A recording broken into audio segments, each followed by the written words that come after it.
We're on. Hello everyone, this is Kathy Lien with BK Forex, and I'm delighted to be been invited here by Pepperstone to talk to you about one of my favorite ways to trade. In fact, this is the type of trading that I do every single day, and that's trend trading. I'm a big fan of trends, and as we've seen in some of the moves this past month, they can be extremely exaggerated and they can last far beyond what many of us anticipate. So I truly believe that when it comes to trading FX on a short as well as medium-term basis, the trend is truly your friend. But before I begin, I'd like to show you some of these disclaimers. Which basically says, trading Forex carries a high level of risk and may not be suitable for all investors. So for those of you that are watching this video on demand, I highly encourage you to pause the screen, read through the disclaimer thoroughly before moving forward. So why should you trade trends? Well, I think the answer is relatively easy, because just taking a look at this dollar CAD chart, which is a very recent chart, you can see that currencies can move hundreds of pips for a time. And if you're right side of that move, the trade can be easy.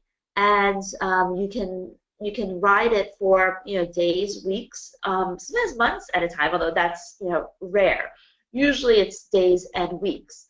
And in this chart for dollar CAD, you can see that between December of last year till May of this year, there's actually more time that dollar CAD spends trending than not. Now, of course, this is not always the environment for dollar CAD. Sometimes dollar CAD will actually consolidate for some time. But I think we have moved into a trending market, and because we've moved into a trending market for many currency pairs, like we've been seeing in dollar yen today, that these moves can get quite exaggerated. And if you take a look, you can do these microcosms of trends where you can either participate in a 3, 4, 5-day trend, or you can participate in a much longer term trend. So there's a lot going on, and there's a lot of possibilities for trend-based moves. We also see this in the British pound, which is the same case in very much ways, where in this case you see a bit more time being spent in consolidation mode. Let me see if I can get my little arrow just to show you real quick. There's more time spent in consolidation mode, but once again, when the currency pair, in this case pound dollar, trends, the moves can be very strong and last for a very, very long period of time. Let's switch this back to my pointer. Before understanding how to trade trends, I think it's important to realize that there are many different types of markets, and markets have different types of varieties, which is why in this course we talk about the right indicators to use for this market environment, as well as just some of the other things that are relevant to this, because it's important to know what trading strategies as well as what indicators to use for trends-based environment.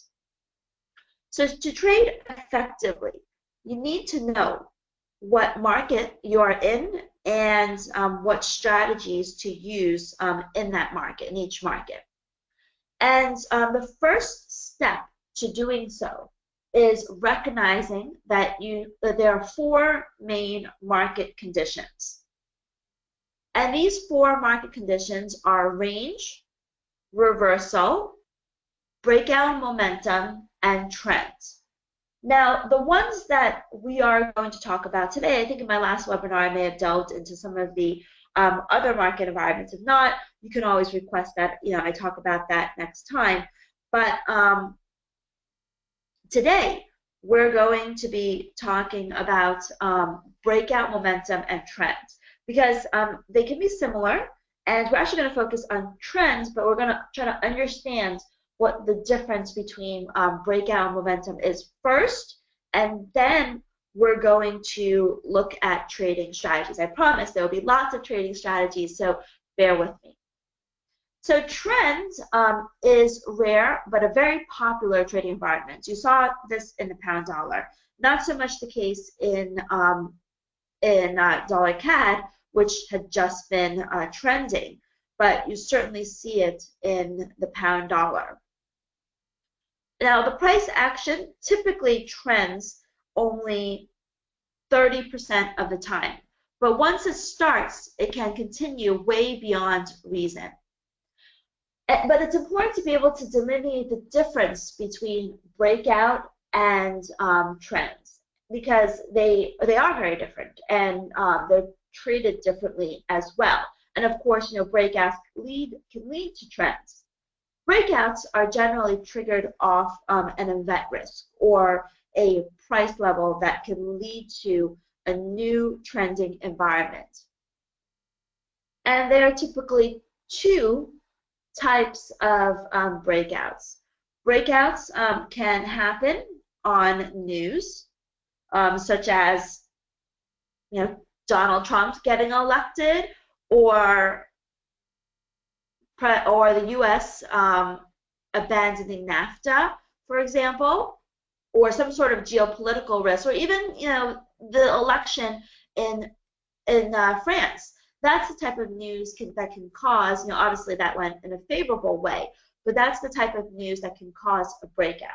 Breakouts can also be triggered by price levels, such as a really good non-farm payrolls report causing 110 in the euro dollar to break to the downside. This is not a real example, but that's something that would be a combination of a news and price break.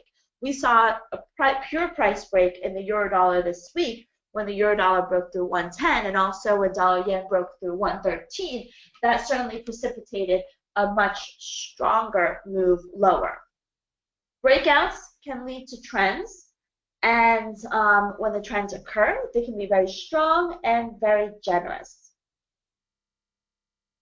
So what are the best indicators for identifying a trend? And these are some of the ones that we are actually going to cover today. So the best indicators for identifying trends that I like to use, and of course many people like to use different things, are moving averages, Bollinger bands, the average directional index, and price. Now, I like moving averages and Bollinger bands the most, and of course price comes hand in hand with that. But ADX is just an indicator that helps you to measure strength of trends. So if you're trying to gauge whether a trend is strong or weak, you can use ADX to help do that, because if it's rising and in a relatively elevated level, that means that the trend is strong. If it's falling, then that kind of means that the trend is weakening. And we'll look at of these other things in a minute. So what makes trends or trends? How can we take some of those indicators on a very fundamental basis and use that information to help us understand if a currency pair has or is trending? Well, first of all, price. Price is the simplest, and I think, like I said, comes hand in hand with a lot of other types of analysis. Trend is generally characterized by higher lows in an uptrend and higher highs, as well as lower lows in a downtrend and lower highs. So in an uptrend, you can see here, in the circles that you see, this is of course a very long-term uptrend seen on a 10-year or a daily chart, but over a multi-year basis, that you do see gradual higher highs. You can also see this in a shorter-term chart, but we want to start with the very long-term chart for illustration purposes. And in a downtrend, you want to look for lower highs. And you can see that, you know, in the circle, around the circle areas that I'm pointing out, that the highs on this chart are getting lower and lower. Trend is also characterized by an expansion of moving averages. And on this chart, I have the 10, 50, 100 moving average. You can use any kind of derivation of moving average of the popular moving averages that we all typically follow, like the 20, 50, and 100, but even 10, 50, and 100 work. And basically what you want to see is you want to see that these bands are widening away from each other. They're not kind of in a spaghetti-like formation. Because when in a spaghetti-like formation where they're all weaving in and out of each other, that indicates that we don't necessarily have a strong trend. But if they're expanding, they're getting further and further away from each other, then that indicates that this trend, particularly in the near term, is getting very, very strong. And in the best case scenario, you want to see what we call the perfect alignment of moving averages, where the 10 is above the 50, above the 100 in an uptrend. And we'll get to more of that in a minute. Trend is also characterized, can be seen through Bollinger Bands. Now, a little bit more difficult on these charts, but I'll get to a more simpler example in a minute. And basically, and there's a lot of lines in these charts, but the purple lines are the outer Bollinger Bands, 20 period, 2 standard deviation. The inner lines are the 1 standard deviation Bollinger Band, with the exception of the middle line. But the bottom line, and this is not a very clear chart, but I'll show you in a clearer later, is that when you see price trading in the 2 upper bands, it's in an uptrend. If the price is trading in the 2 lower bands, it's in a downtrend. And when trading trends, it's important to be able to delineate. And the most important thing about trading trend is being able to delineate a false trend versus a true signal.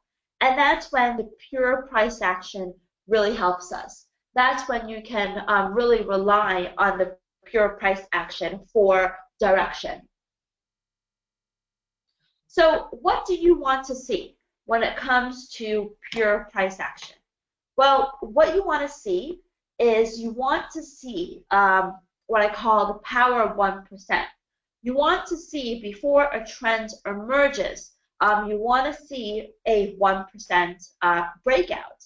And you want to see that, you know, from a prior consolidation, we've broken out by, you know, where we've exceeded the previous range high by at least 1%.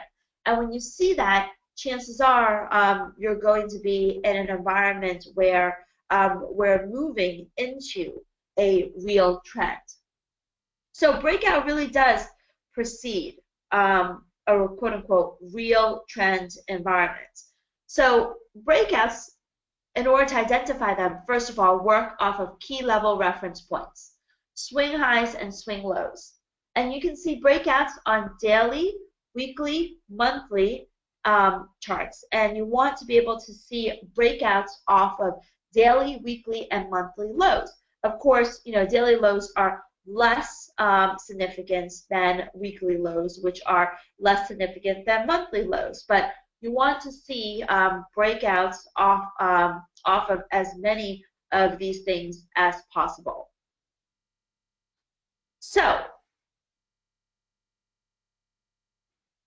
and I thank you for your patience. We're going to get into trading strategies in just a minute, but I want to frame the conversation first. So breakouts can indeed lead to very, very large moves. And breakouts can be clearly delineated visually on the charts. You don't even need to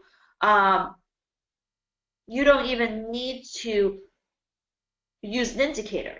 You can basically see for yourself if you know, something is, if we're in a trending environment, because it's very clearly delineated, or breakout environment, because it can be very, very clearly seen on a chart by price. And breaks And you can also, you basically see it through a break of prior highs and lows. And what you want to look for is you want to look for consolidation. And when you see this consolidation, what you want to do is you want to, when you see this consolidation, what you want to do is you want to watch for a 1% break and kind of see the confirmation of the break happening before we move into a trending environment. So when it comes to breakout trading, the principal rule to trading breakouts is you want to make sure that the range highs and lows are tested at least once.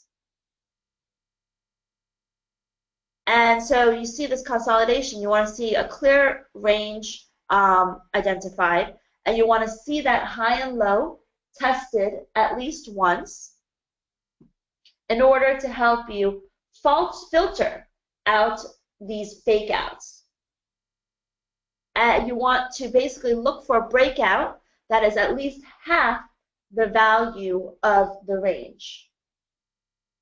And so if the range was 50 pips, you want to look for, and this is an hourly chart, which is why we're operating on such small levels. But you want to look for a breakout that is at least half of that range. Now, on the daily charts or in the 4-hour charts, the levels that you're looking for are far more significant, of course.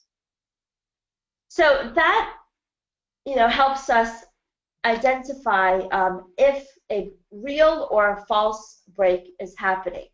But it's also important to be able to identify whether we're in a couple of other things, whether a new trend or an existing trend, which another way to interpret that or to look at that is whether we're in a fresh trend or in a maturing trend, because there's different ways and different opportunities in trading new trends versus existing trends or fresh trends versus maturing trends. So this is where we get to talk about the fun stuff, which is where we get to talk about trading strategies to use to basically trade trends. So what I want to start with is my favorite technical indicator, which is basically my double Bollinger Bands. And I'll show you how to set them up in just a minute. But I use the double Bollinger Bands every day for my trading, and they're my favorite indicators to use. But unlike other people, I don't use Bollinger Bands in the standard way that they're recommended. Basically, when I use Bollinger Bands, I look at the 20-period 2 standard deviation Bollinger Band and the 20-period 1 standard deviation Bollinger Band. And they provide me the double Bollinger Bands. The reason why I like them so much is that they help me do a lot of things, help me understand a lot of things, and they help me really interpret the current market environment. So what the Bollinger Bands do, first and foremost, and what we're going to look at first is to help us determine whether we're in a trend environment or a range environment. And then they give us specific trading strategies for picking tops and bottoms, joining new trends, and joining trends at value. The ones that we're going to focus on today are number 2 and number 3, which is joining new trends and joining trends at value. So the first thing the Bollinger Bands do is help us identify whether we're in a trend or range environment. So we add on, sorry, I'm trying to scroll forward. Okay, so we lay on our double Bollinger Bands. Whenever you lay on your double Bollinger Bands, the outside lines are the 2nd standard deviation Bollinger Bands, and the inside lines are the 1st standard deviation Bollinger Bands.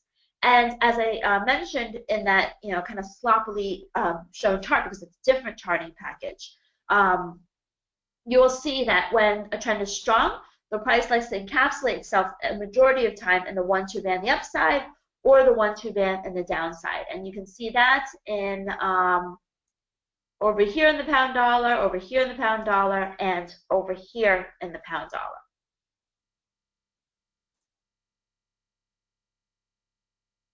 Yeah, I have two examples, sorry. And this is also in dollar yen. When a trend is strong, you can see that, let me just get my arrow redrawn.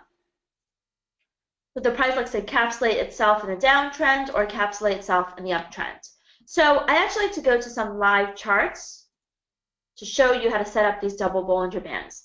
I like to use e-signal charts, which are kind of broker neutral.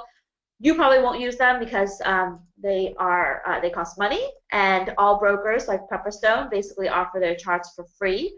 But you know, I've been using this for years, and I really like it because I have a nice little quote board on the right-hand side for me to kind of reference off of. So I'm going to remove this and show you how I add the Bollinger Bands. And you can do this in every single charting package. You write, in this chart, you just add a set of Bollinger Bands, and the default is a 20-period 2 standard deviation. So I like to make my channels black for visual purposes, and this is where we have the opportunity to get rid of the basis, the middle line, so we have cleaner charts. Then I'm going to add in another set of Bollinger Bands, which are the inside lines, the 20-period 1 standard deviation Bollinger Band. Once again, I turn this black, get rid of the basis, so we have nice, clean charts. And you can see, let me get my crosshair here, when we're a strong trend, price likes to encapsulate itself in an uptrend, and when we're strong downtrends, it likes to encapsulate itself in a downtrend. In the 1-2 band. And we had a really nice dollar yen trend over here, where the majority of the price is all in the uptrend. And in dollar CAD as well, it really likes to stay within the 1-2 bands if given the opportunity. So that's definitely something that we watch for very, very carefully. And you can even see it in the crosses, like pound yen. Really, really nice maintenance in the 1-2 band when we're in an uptrend, and really nice maintenance in the 1-2 band when we're a downtrend. So the first thing the Bollinger Bands do for you is they help you give you context, which is that whether we're in an uptrend, in a downtrend, or if you're just kind of meandering in and out between the middle lines, then I characterize that as the range trading zone. So if you're just kind of meandering between the middle lines, you can see that we're basically in the range trading zone. And I actually want to show you that this also works really well on the shorter term charts, like the hourly, charts and the 4-hour charts. It does like to abide by the Bollinger Bands on these time frames quite well. So how can we turn this information into a trading strategy?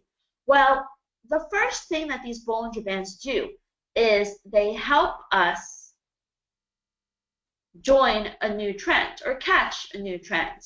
And that's where our TrendCatcher trading strategy comes in. We can use the Bollinger Bands to help us catch a new trend. So here are the trading rules for TrendCatcher. And we're using daily charts to look at this first. So the first thing you want to do is you want to look in an uptrend for the currency to close above the first standard deviation Bollinger Band. So you want to basically watch for it to be in the range trading zone, and then in an uptrend you want to watch for the currency pair to close above the first standard deviation Bollinger Band. But just because it does that does not mean that you take the trade. Then you want to check to make sure that the past 2 candles is below the first standard deviation Bollinger Band. So you check in this case that, let me get my arrow here, this candle and this candle, the full candle was below the first standard deviation Bollinger Band, indicating to us that this is a new trend, not a maturing trend and not an existing trend, because we want to ride a new trend momentum, a new move into the uptrend zone, which are the 2 upper bands. When you see that, you want to buy the close the candle, which is 5 p.m. New York time for me, and that would be, let me look real quick. I'm sure many of you are know this better than me, but that would basically be the equivalent of 7 a.m. New York time. Sorry, 7 a.m. time in Sydney for you. And if you wait an hour and you wake up at 8 a.m. instead of 7 a.m. to check your charts, that's fine as well. Nothing really happens between 7 to 8 a.m. Sydney time anyway. So you want to buy the close of the candle. I'm going to use 5 p.m. as my reference because that's what I think in. But in your time zone, that's going to be 7 a.m. 7 a.m. So with the Aussie dollar, you see that we pierced into the uptrend zone, and that's when you check the last two candles were below the first standard deviation Bollinger Band. That's when you buy. You set your target at plus 50 pips on first half of the position and plus 195 pips on the second half of the position with an initial stop of 65 pips. And because the first target is relatively conservative, the trade tends to be resolved quickly. So why do we have a short target and a long target? The reason why we have a short target and a long target is because we never know. We never know how much the move will go. Sometimes the move will extend for a very, very quickly for a very long period of time. Sometimes you just get a brief little pop and then a pullback. So that's something that you want to follow very, very closely. So in this case, we can see that we bought at 76.82. Of course, past performance is not indicative of future results. This is just how the trading rules work. The stop is 65 pips below. First target is reached, I think 2 days, or actually it's reached the next day at 77.32. And when the first profit target is hit, you want to move your stop on the rest to break even. Because if it continues to move in your favor, great. We'll wait for that plus 195. If it retraces and stops you out at break even, no big deal because you still made money on the first half of your position. So the second half of your position gets closed if one of these three conditions are fulfilled. And that's basically if your plus 195 target is reached, your break-even stop after you move the stop after you've taken profits on your plus 50 is hit, or the currency pair closes back below the first standard deviation Bollinger Band, at which point it's no longer a valid trade. At which point you're no longer looking at it as a uptrend because it's fallen back into the range trading zone. So in this case, first target's hit, and I think you would have been you only got in the first target because the next candle you have a really big drop. So in this case, you only get first target, but in some cases you'll get more. The short trade is the complete reverse, where you look for you close below the first standard deviation Bollinger Band, and this should actually say in a downtrend. Apologize, but I want to change this so you can see it. You want to look for close below the first standard deviation Bollinger Band in a downtrend. And in this case, we can see, let me get my arrow, that happening right over here. So you can see that happening right over here, and you can see that we get a close below the first standard deviation Bollinger Band. When that happens, you check to see if the past two candles are above the first standard deviation Bollinger Band.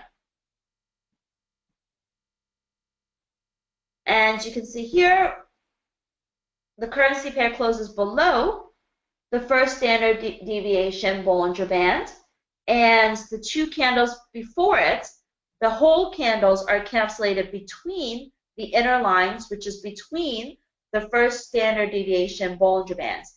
And when you see that, then you know that we've gotten, you know that we have a quote-unquote real trend happening, or real new trend that is happening, and not a false entry. When you see that, what you want to do is you want to sell at the close of the candle. And once again, if you are in Sydney, that basically means that you're looking at 7 a.m. New York time on your time frame. So here you want to see the currency pair drop below the first standard deviation Bollinger Band. That's when you sell. Set target on first half of the position at plus 50. Set target on the second half of the position at plus 195, and set your initial stop at 65 pips.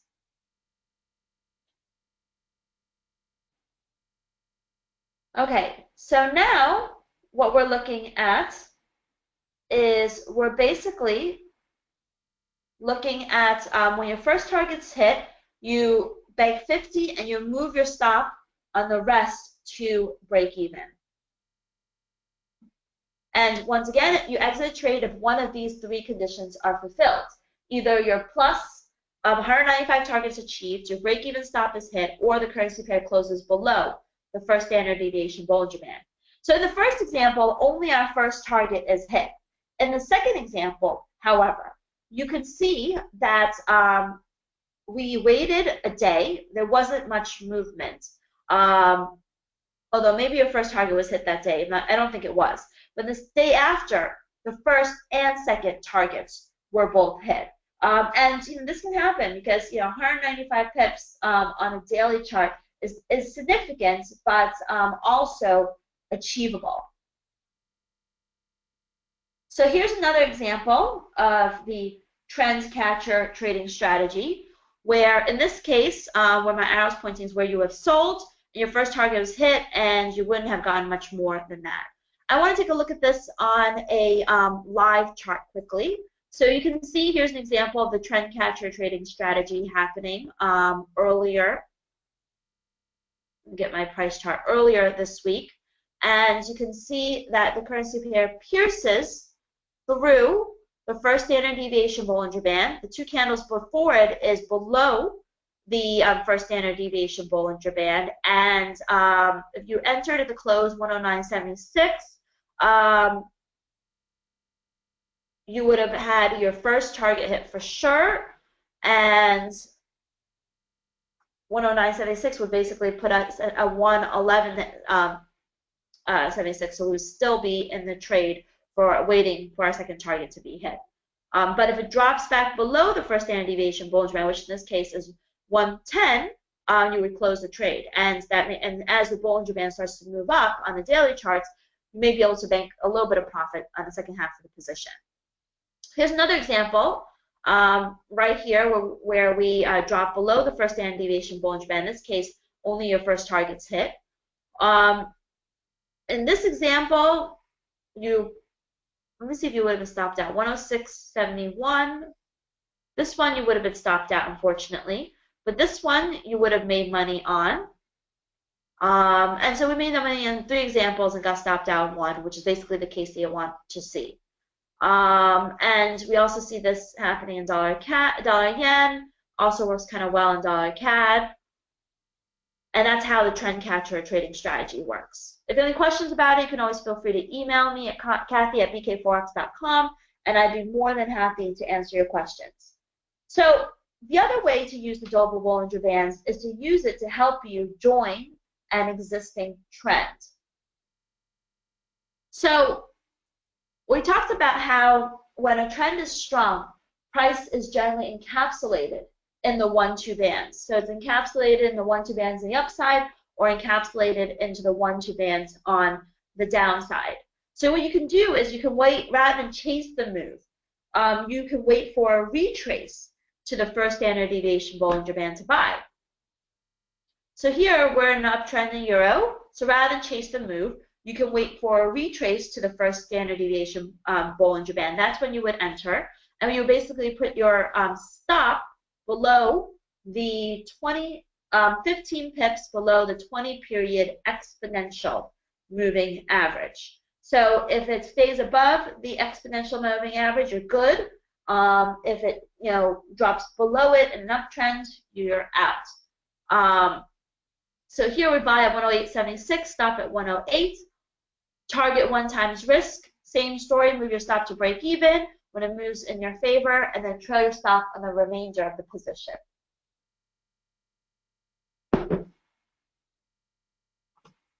So here we wait for the, here we basically buy at 108.76, stop at 108, it never even goes to our stop, and then it just continues further. Let's see if we can see this on a live chart. And we'll pick a different currency pair, like pound, for example.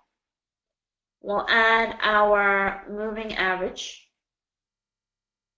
20-period exponential. And you can see here, you would have bought over here, your stop would have been here, and you would have waited for this move here. Here, you would have bought here, and you still would have been able to get a nice little move upwards. When you're in a really nice trend, you can see here it kind of obeys, stays below the green line. Here is an opportunity of buying in dollar CAD. Here's an opportunity of buying dollar CAD. Eventually, you'll get stopped out because it has to turn into a turn trade. But you hope that you stay in the trade for longer than when you actually get stopped out. And that you have a lot more winners, and because your stop isn't that wide, that you're able to rack up those profits before you get stopped out. So another way to trade trends is, or to identify trends, is something that's much more longer term. And it's basically to look for what I like to call the perfect order of moving averages, because that really encapsulates when a trend occurs. And you can look at this in the 4-hour charts or daily charts. So for a long trade, what you want to look for is you want to look for the moving averages to be perfectly aligned.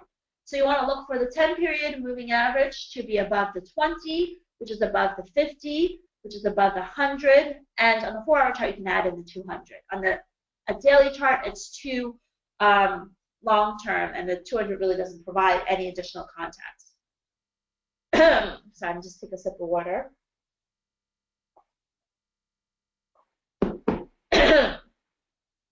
So what you want to do is you want to go long when you see the alignment occurring. And on the daily, it's a big stop because these moving averages are far away, and it is a really big trade. And it's only for those of you that look at this, I guess, as more of as a long-term investor, a long-term trader, rather than a short-term trader. Your stop is 250 pips or the 50-day SMA, whichever is less. If you trade 4-hour charts, you can use a tighter stop of the 50-period simple moving average. You target 1 times risk, move your stop to break even, and then trail your stop on the rest of the position using the 20-period, 50-period moving average, depending upon how long you want to be in the trade. So basically here, my blue line is the 20, sorry, it's the 10. My red line is the 50. Pink line, sorry, let me just start over again. My blue line is the 10, my red line is the 20, my pink line is the 50, my green line is the 100, and the orange line is the 200. So you want basically to look for a perfect alignment, where the 10 is above the 20, which is above the 50, which is above the 100, and above the 200. That's when you have a perfect order. And where my blue line, vertical line goes down the chart is when that occurs.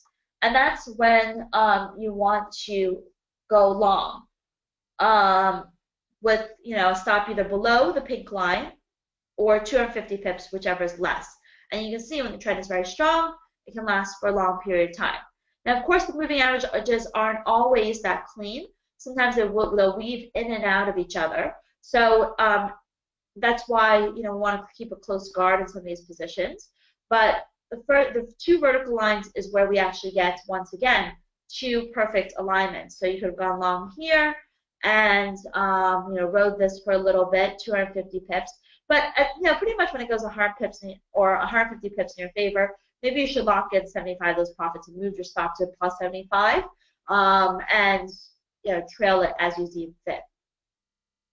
And this is how it looks in the 4-hour charts. 4-hour charts, we get a perfect alignment. Here with the 20, 10, 20, 50, 100, you can also have 200. You go long, 50 pip stop, and we see a very, very nice move. In a short trade, you're looking for the complete reverse, where you want to see the 200 above the 100, which is above the 50, and that's above the 20 and the 10. And that's when you have the perfect alignment of moving averages. And you go short when the alignment occurs with a stop of 250 pips or the 50-day SMA, simple moving average, whichever is less. On the 4-hour charts, you can use the 50 SMA. Same risk management rules.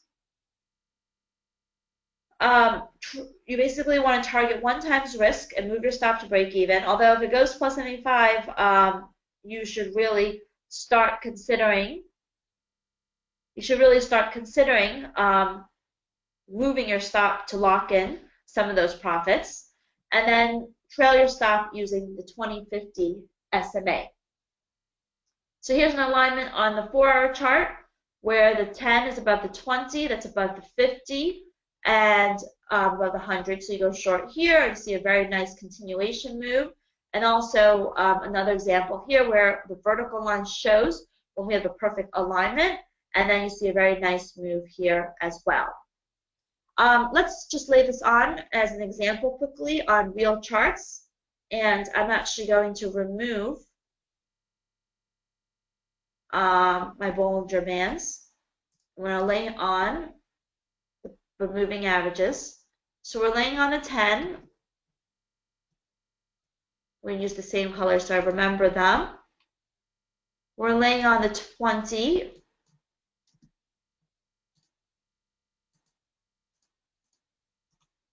We're laying on the 50,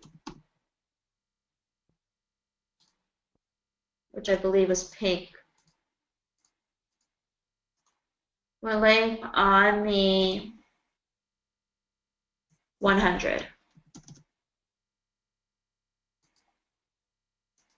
So here are all our moving averages, where we have the perfect order, right over here. So here's when we get the perfect order. You go long dollar CAD, where the red line finally exceeds the green line, and you have a very, very nice move here.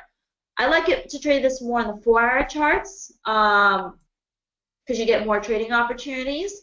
But also here, right here, is where we finally get the perfect alignment. Maybe over here. No, it's definitely over here. Go long, stop at the 50-day SMA, and you still have a very nice move here in you have a very, very nice move here in dollar CAD. And you can see that on this charting package quite nicely. Okay, so let's go back to our slides.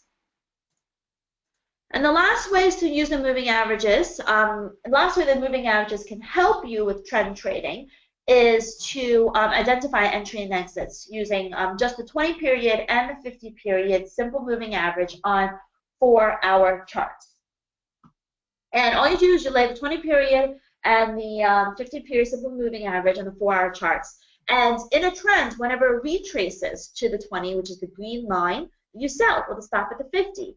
And you ride this trend for however many times you get the opportunity to. Eventually, you get stopped out, because eventually the trend changes. But hopefully in this case you got 1, 2, 3 good trades before you actually get stopped out. So you sell at the 20 period SMA, which is where all of my arrows are pointing to. Your stop is at the 50-day SMA, which is the blue line. So your stop is up here. And you can see you get 3 good trades before you finally get stopped out. Target 1 times risk and move stop to break even. I think 20 or 30 pip target is more than sufficient. And then trail your stop on the remainder of the position. And then you can see an uptrend, same story. Here in the uptrend, the currency pair is rallying.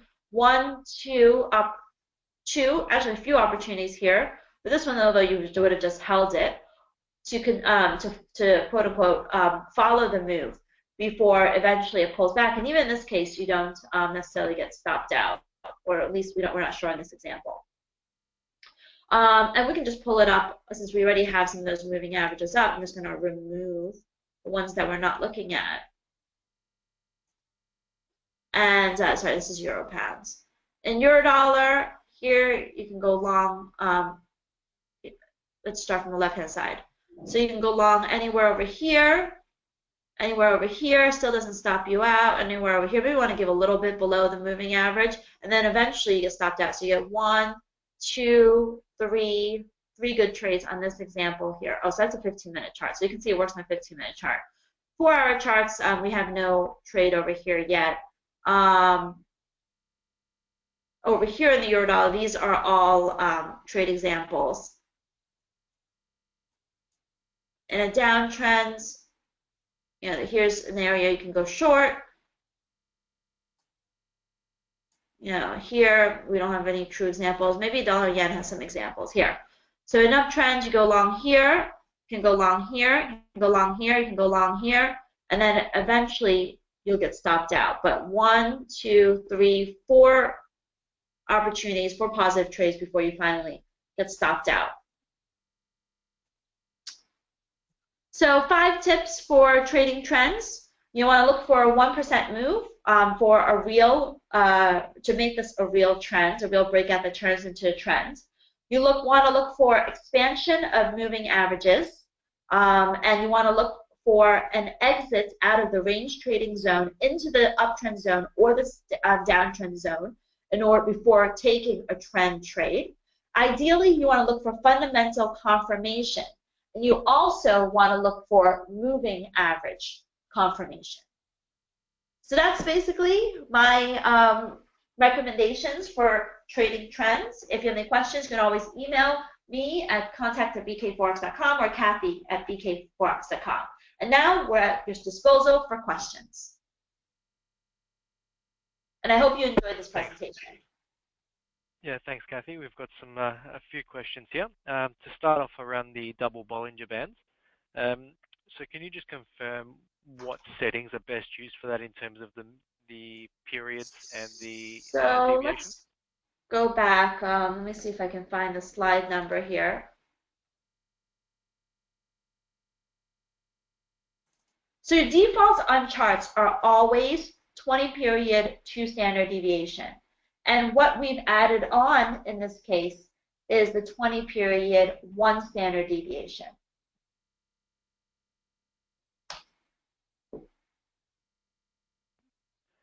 Thank you. And is there also any reason why it's a standard of 20 periods and not more or less?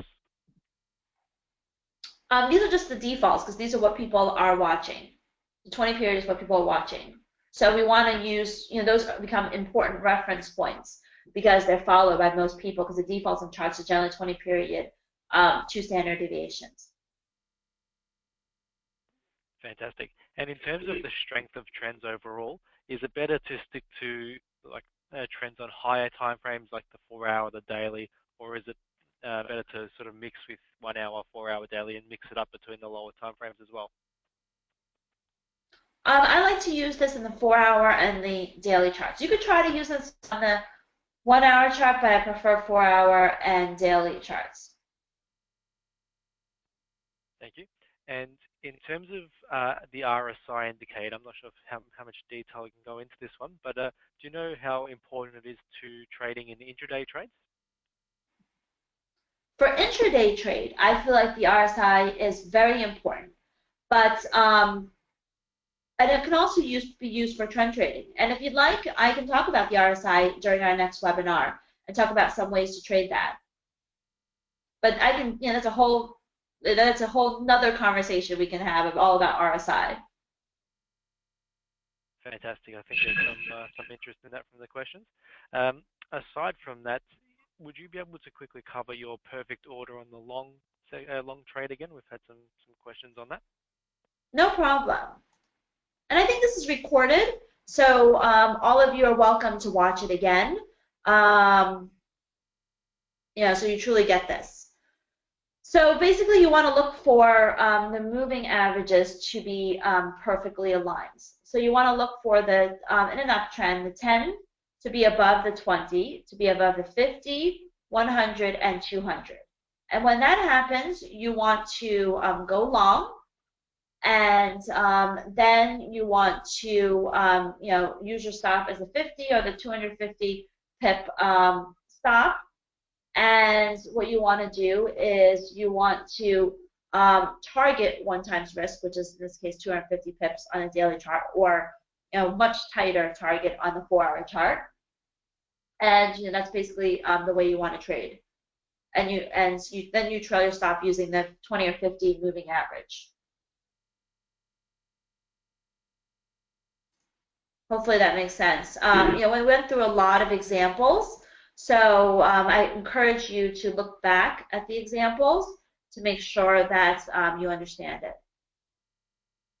Thanks, Kathy. And just moving to the moving averages as well, is there a reason why you choose a simple moving average over an exponential moving average? Also, it's what most people tend to follow. I think you could get some better signals on the exponential, but you probably want to use that more on the daily chart than the 4-hour chart. I don't think the 4-hour chart is as necessary. Thank you, Kathy. And that seems to be the end of the questions so far. Okay. So no additional questions? Actually, we've got one more. Just in terms of the scaling in and out of trends, what would be your preferred method? Obviously, if you're choosing a simple moving average over your Bollinger Bands, how would you, what would your preferred method be of scaling in and out of those trends? Well, basically, when your first target is hit, you want to close that position. And then your remainder of your position, you can scale out based upon how the moving averages or the Bollinger Bands are moving. Because if you're in a trend, they're going to move upwards in your direction. So you can kind of scale that. Or if that's too much work, you can always use like an arbitrary 40 or 50 trailing stop. Okay, great. Thanks, Kathy. And in terms of using this on a higher sort of time frame, how many trades per week would you usually make using these methods? Well, on the daily charts, it's a trade every couple of weeks. On the 4-hour charts, you probably have maybe 2 trades a week, but you're looking at various currency pairs, so you might have different opportunities across different currency pairs. Thanks, Kathy. And in terms of your currency pair favorites, which ones do you prefer to use for these types of trends? Like, which ones do you have the most success with? I feel like the majors, like Eurodollar, dollar yen, and dollar CAD, believe it or not, these days tend to trend pretty well, and can provide some nice opportunities. But Aussie dollar can as well, if the time is right.